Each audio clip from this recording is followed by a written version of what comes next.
Hey, what's up, and welcome to QnA, the show where I take your questions from YouTube, Twitter, and everywhere in between and answer them here on this show in video format. Just a reminder, if you want to make sure that your questions get on this show, make sure you're subscribed, make sure you're notified so you can get the question prompt on the community tab. That is the only way to get your question on this show. Sometimes I put the question prompt on Twitter, but I also put it up on the community tab. Those are the two places I'll look for questions. I say this at the beginning of every Q&A because in every Q&A comment section, there's somebody mad that they didn't get their question on, that they never get their question on. It's usually because they're not asking the questions in the right places. So here is the proper place to ask a question. If you want to make sure your question get on the show, it benefits both me and you because I want to read your question, right? If you have a fire question that's on a video that is not related to Q&A and I'm not able to see it because you didn't put it in the prompt, I'm going to be mad that I missed out on a great question and a great topic to talk about.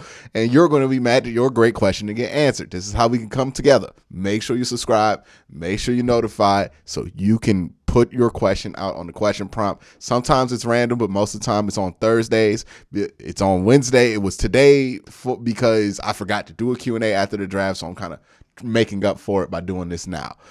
But nonetheless, now that kind of housekeeping is out the way, let's talk about your questions. First one is from Big Dog, who says, "Hey Q, not so much a question as a hot take. I personally think we will hold on to Baker till at least week 3 or 4. Wait and see what QB goes down, or simply is just not that good. Plus, with the stable of running backs that could also be used as trade bait.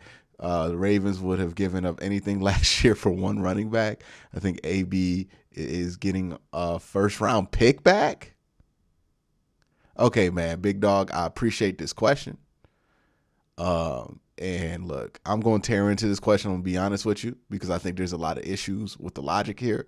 I appreciate you. Don't take this as a personal attack, but there are some things I want to dig into that not just you said, but this is stuff that I hear commonly, from people in the comment section of these videos and online. So Big Dog, don't think this is just criticism of you. This is more criticism of the overall Baker Mayfield trade discourse, because this is something that's not uncommon to hear. All right. So again, I don't want to make it seem like I'm just bashing on this one guy, but he's the guy who did ask the question that did get selected. So again, thank you for your support. Thank you for making sure you're in the right place to ask the question. Now that being said, let's talk about this question and why I think there are several logic gaps in this. Okay.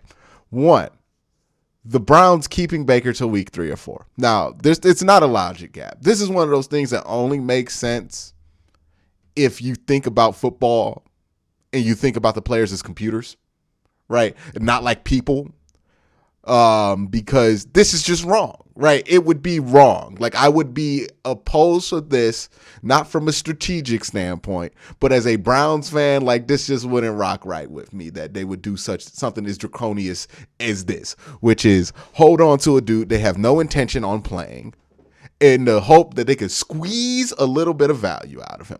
2, here's the logic gap in that idea. Let's say the Browns go full draconian, right, and do this. 1, that's going to affect their ability to have good faith conversations about contracts with other players in the future, because that's just not acting in good faith. If you do that, you could disagree with me if you want, but that's just how this works. That's not acting in good faith. Maybe you're one of these people that look at this all callous, but that's not acting in good faith from a worker standpoint at all. So, good luck having people respect you after doing something like that. This is not how that should go down. But two, here's the problem with this. Who is trading for a quarterback 4 weeks into the season that has not practiced, that has not played in preseason games, has not been in camp or done anything related to football 4 weeks into the year? Also, who the last time you saw him play football was god-awful. Who's trading for that? Who is trading for that? If you could not trade Baker Mayfield before the draft, you just can't trade Baker Mayfield. That just is what it is. Nobody wants him. Not for a trade. Not even for the contract. And let's be honest, I've heard people say, oh, nobody wants the contract. It's not that nobody wants Baker Mayfield. Dog, the Browns are willing to take some of that contract. Now, I don't know how much of it, but enough of it to where it gets reported. And if the Browns are willing to take the contract and nobody wants to trade for him, and they're willing to go with Matt Corral, Davis Mills, Marcus Mariota, and Jameis Winston over Baker Mayfield, then guess what, dog? Don't nobody want him. Don't nobody want him. So even in that scenario where the Browns keep him for 3 or 4 weeks and hope somebody gets injured, it's still not a guarantee that team's going to want him. They might just go with somebody else. You know why I feel like that could happen? Because everybody else been going with somebody else. Right? Am I wrong? Nobody wants to trade for him. Nobody thinks he's worth $18 million. Nobody thinks he's worth his current contract. And a lot of people don't think he's worth the headache. It just would not be a good idea. So that's that. Okay, the other part of this I'm going to hit on, the running backs is trade bait. Running backs are never good trade bait. Unless you're trading Nick Chubb or Kareem Hunt, don't nobody want to trade for your running back. It don't matter how good your running back is. Nobody values your running back, right? You talked about the Ravens here. The Ravens were willing to bring off dudes off the street. And you know what? They did fine. They did fine at running back. They brought in Devonta Freeman for like 4 years ago. And he just did fine. Nobody values running back like that. So no, you're all these extra running backs they have no value as trade pieces. Absolutely no value. They have less value because they're running backs. That just is what it is. So again, I say this not to bash people or to kick people or to put Baker down while he's down or whatever the hell people want to accuse me of from Oklahoma. Like, it's not that. I say this so we can have realistic expectations and conversations on what's actually going to happen with Baker Mayfield, because he's not going to get traded for a first-round pick. He's not going to get traded for any draft capital. Well, I mean, he might get traded for some draft capital if the Browns are lucky, but I think more than likely he just gets cut, because that seems like the best scenario for everybody involved is to just let it go. You ain't getting nobody to take that money off your books. You ain't getting nobody to give you anything for that money off your books. You get nothing. Just live with it. You got Deshaun Watson. You got Amari Cooper. You got everybody you wanted to. You don't really need the cap space this year, right? Like, even if you bring back Jarvis and Clowney, those are going to be 1-year deals. Those aren't going to be 3-year deals. So you don't really need the cap space. You're going to be all right. Just let it go. Just let it go. Let both sides move on from this and let people just go. Okay? From a human standpoint and from a football standpoint. People forget this is a game of people. There are people behind those helmets that have opinions and thoughts and that are rubbed the wrong way by certain labor situations. Don't do something draconian just to get what you gonna get for Baker Mayfield if somebody desperate? A 6th-round pick? It don't make no damn sense. Just let him go.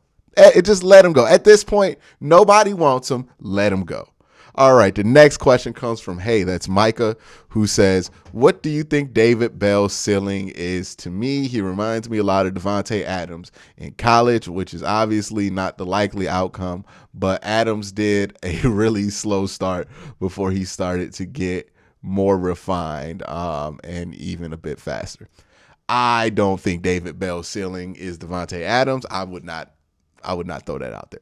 I say his ceiling to me is Jarvis Landry. Like, I think at the best, he could become a Jarvis Landry level wide receiver, not necessarily Jarvis Landry as a wide receiver, but that level of wide receiver. Pro Bowl guy, but still a number 2, right? That's what I see for David Bell's ceiling. I just don't think he has the high-end speed and the size. And when I say size, it's not that he's not tall, it's that he's not stout, right? Like, he doesn't have the girth to him that guys like Devontae Adams or D-Hop has. He's a real thin guy. So again, I would say Jarvis Landry would probably be his ceiling, which is a fine ceiling for somebody you picked in the 3rd round. It's a great ceiling. Jarvis was a 2nd-round pick. JL says this: do you see parallels between the Baker trade situation and the one with Ben Simmons? Most people thought the 76ers weren't being able to get much for Simmons after his awful series versus the Hawks, but the Sixers held on to him until the trade deadline and got a deal that proved everybody wrong. Is that possible with Baker? How long can the Browns hold on to this proverbial hot potato? I would advise the Browns not to let this become a Ben Simmons situation. Because, yeah, you could say that they got a good deal for Ben Simmons, but look at how awful James Harden has really been for the 76ers since he came back. So it really wasn't that great of a deal. It's just better than having nothing on your roster, right?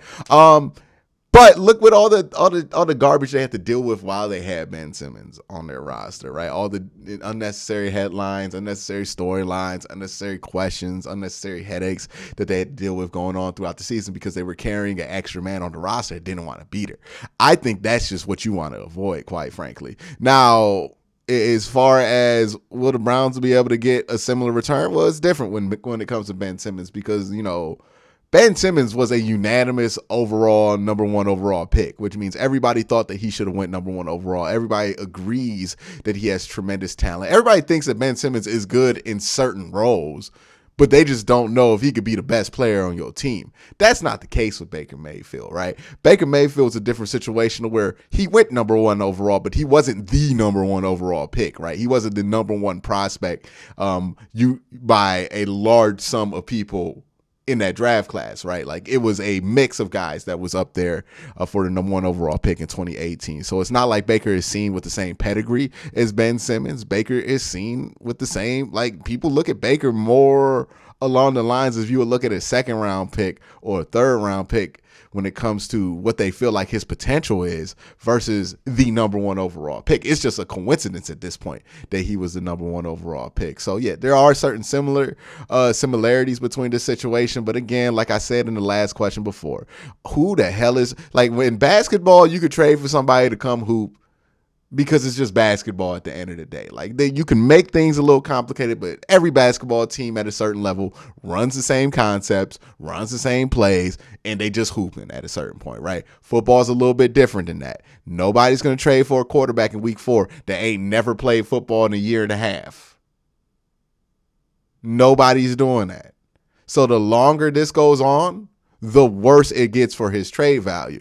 And seeing that we just got past the draft and nobody wanted to trade for him, I just don't see a situation in which somebody gets desperate enough to come get him.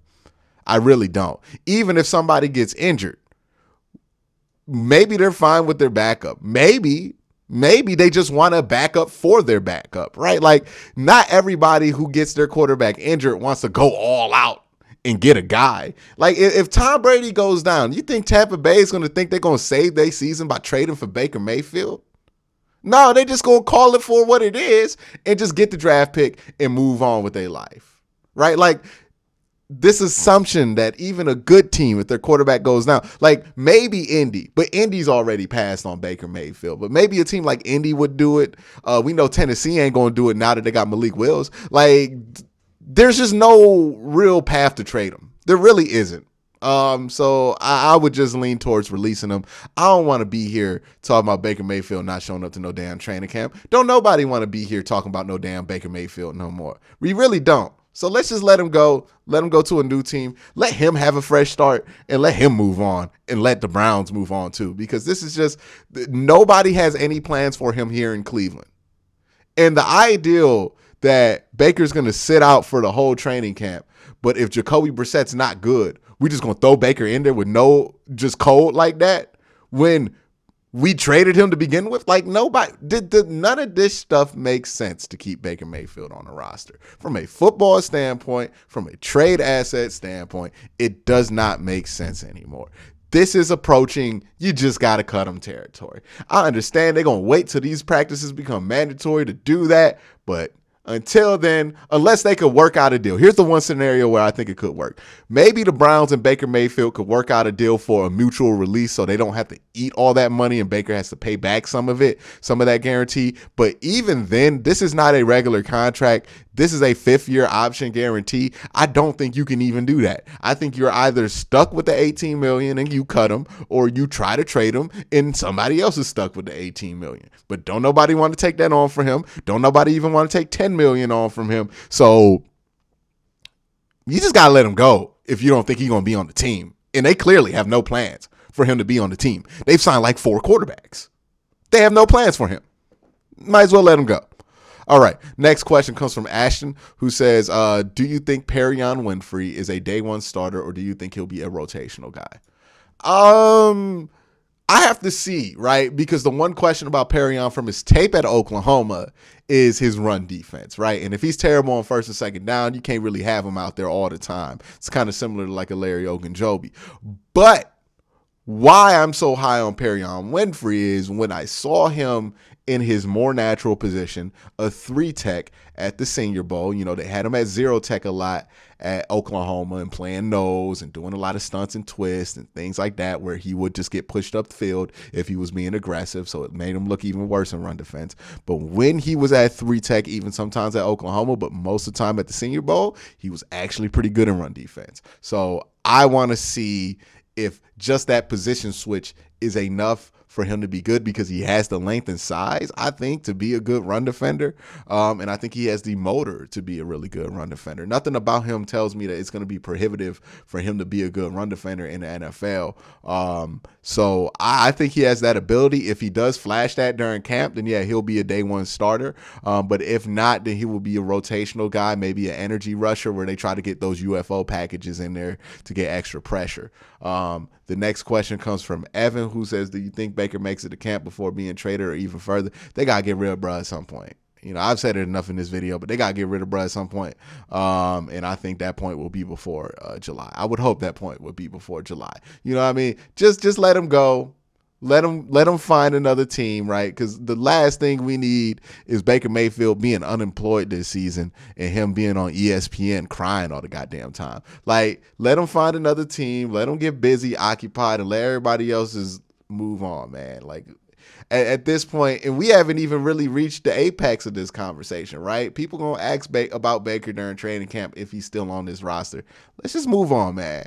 I don't know about y'all, but I'm ready to move on. And the Browns should be too, because you know what? No 7th round pick in the world is worth the amount of questions you got to answer. Like, this is just annoying at this point. Let's just get on with it. Next question comes from Seaman, who says, around what time do you think Deshaun's suspension will be announced? Strap in, buddy. Strap in, buddy. Strap in. Come on, man. If you've been around for the Josh Gordon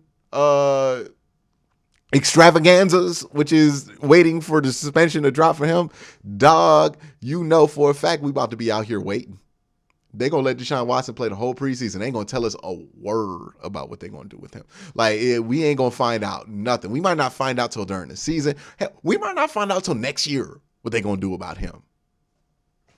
Just I would not wake up every day refreshing your timeline hoping to find out if the NFL is going to suspend him or not. I would just put it in the back of your head, and it's going to come out when it come out, because it ain't going to come out on no timetable or when it's convenient. The NFL never does that. And those of us who have sat through these Browns waiting for guys to get suspended things, we know this for a fact. Alex Rodriguez with the question says, hey, Q, hope all is well. If the team offers a 7th round pick for Baker, at what point would we accept that trade? I think they would accept it if they got that trade offer. I think they would have accepted it if they got that trade offer. I don't think they've gotten that offer. Again, teams have gone with Matt Corral over Baker Mayfield. The Houston Texans decided they'd rather stick with Davis Mills over Baker Mayfield. The Commanders didn't even kick the doors on him, but they traded for Carson Wentz pretty early in this process, so maybe that's not fair. But again, look at all the teams who said, nah, we'll just sign Marcus Mariota and draft Desmond Ridder. You know what I mean? The Panthers traded a 3rd round pick next year to get Matt Corral. Think about that. The Patriots had an easier damn job trading that pick to get Matt Corral than the Browns have trading somebody who people think's good. Some people think's good. Who's at least had a good season. Don't nobody want him, man. Don't nobody want him. If they could get a 7th round pick, they would take a 7th round pick. But don't nobody want him. And that just is what it is. We got to let him go for both sides. And I will say this point, right? I'm just stating a fact here that don't nobody want him.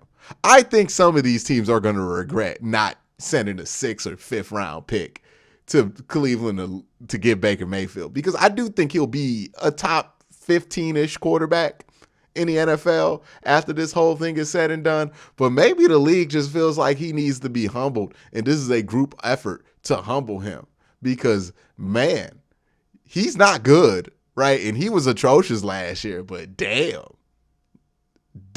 you know what I mean? It's gotten to that point with him where it's just, it almost makes no sense. The next question comes from Will, who says, hey, Q, love your Browns coverage. Keep up the good work. Which AFC North team do you think improved the most from the draft, and how do they match up against the Browns? Improved? I would say the Ravens, because they had the best draft, but I don't think they improved. I don't think they got better than they were last year, because they got rid of Hollywood Brown. They're betting on some pieces for next year. Like, the Ravens did a good job at reloading. The Steelers, nah, I guess I would have to go with the Bengals, even though I didn't love their draft, just because they added pieces and they didn't really lose anybody, right? Obviously you could say the Browns, but I'm going to try to leave the Browns out of this because I don't think that's the answer you was looking for. I would say the Bengals, right? If you're looking for a non-Cleveland team that improved the most. How do the Browns match up against them? I mean, we ain't never lost to Joe Burrow before. Hopefully we don't ever lose to Joe Burrow again. Oh, not again, ever. But that's just my thoughts. And let me know your thoughts in the comment section below. But thank you guys for the questions. Y'all guys have a great night.